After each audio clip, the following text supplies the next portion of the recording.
کراچی میں دو نوجوانوں کا مبینہ پولیس مقابلے میں قتل کا یہ معاملہ ہے۔ لواحقین ایک ڈیفرنٹ ورژن سامنے لے کر آ رہے ہیں۔ یہ کہتے ہیں لواحقین کہ پولیس ان کو گرفتار کر کے لے گئی، پھر فون پہ بات بھی کروائی گئی اور کچھ دیر بعد انہیں پولیس مقابلے میں مار دیا گیا۔ اب یہ کہا جا رہا ہے اہل خانہ کی جانب سے کہ لڑکوں کو گرفتار کرنے کے بعد قتل کیا گیا، جسم پر تشدد، جلانے اور چاقو کے نشان ہیں۔ نذیر شاہ ہمارے ساتھ موجود ہیں۔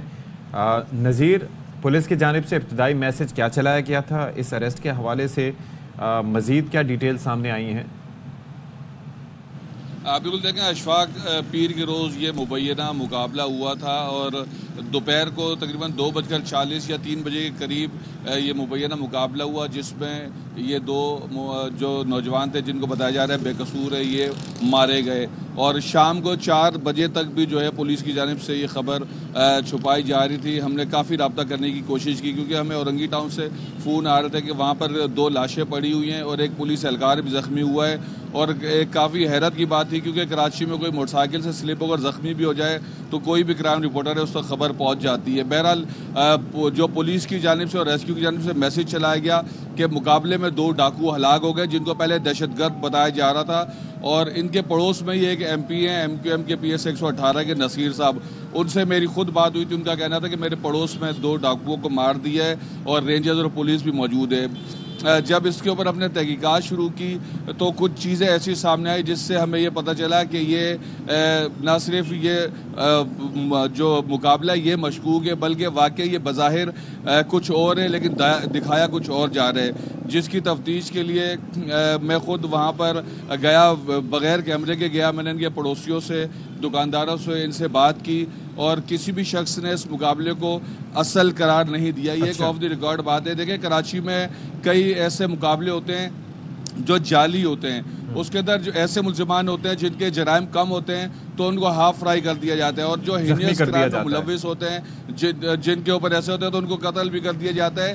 وہ ماورائے عدالت ہوتے ہیں۔ نذیر شاہ، مجھے ایک چیز بتائیے، یہ کہتی ہے نذیر شاہ، اس کے اندر یہ چکر ہوتا ہے کہ بعض اوقات آپ نے کسی سے بات نہیں کروائی تو پتہ ہی نہیں کہ اس مقابلے کے دوران، جو مبینہ مقابلہ ہوتا ہے اس کے دوران کیا ہوا، تو پولیس یہ کہتی ہے کہ انہوں نے فائر کیا، ہم نے فائر کیا، اس میں ان کی ہلاکت ہو گئی۔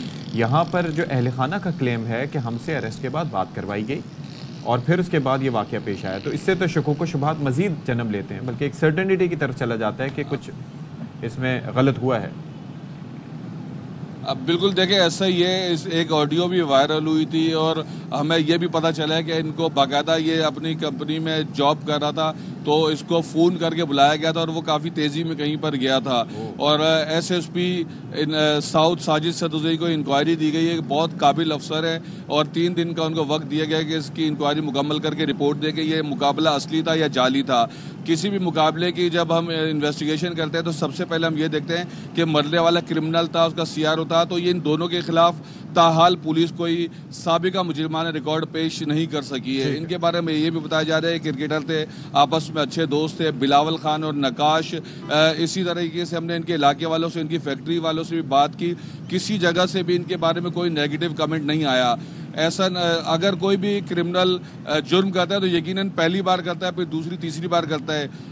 ہو بھی سکتا ہے کہ یہ کسی واردات کی نیت سے وہاں پر گئے ہوں، لیکن ابھی تک ایسے کوئی شواہد سامنے نہیں آئے، بلکہ مختلف طریقے بظاہر ایسا لگتا ہے کہ اس میں کوئی دال میں کچھ کالا ہے اور اس دال میں سے کالا نکالیں گے جو اس میں تحقیقاتی افسر کیا گیا ہے، تب یہ بات سامنے آئے گی۔ ٹھیک ہے، تھینک یو سو مچ نذیر، ہمیں کر رہے تھے ساری صورتحال کے حوالے سے۔